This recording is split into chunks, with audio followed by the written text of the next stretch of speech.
fourscore and 7 years ago, our fathers brought forth upon this continent a new nation, conceived in liberty and dedicated to the proposition that all men are created equal.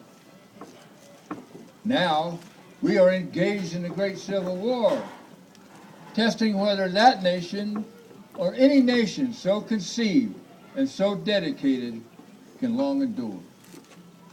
We are met on a great battlefield of that war.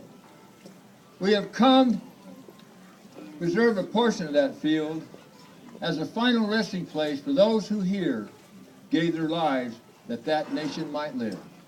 It is altogether fitting and proper that we should do this.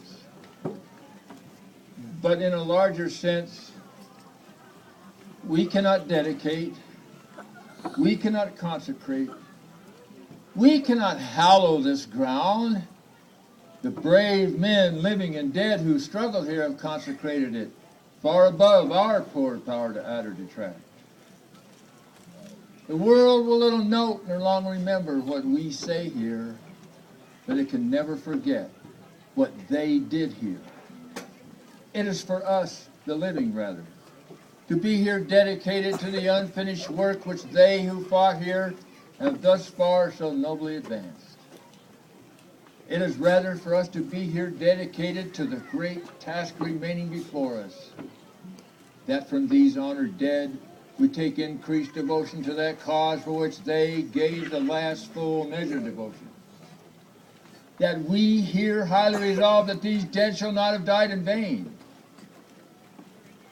and that that nation, under God, shall have a new birth of freedom, and that government of the people, by the people, and for the people shall not perish from the earth. I'll be glad to hang around for a little bit and answer any questions you might have, and stick around for the occasional strings band if you want.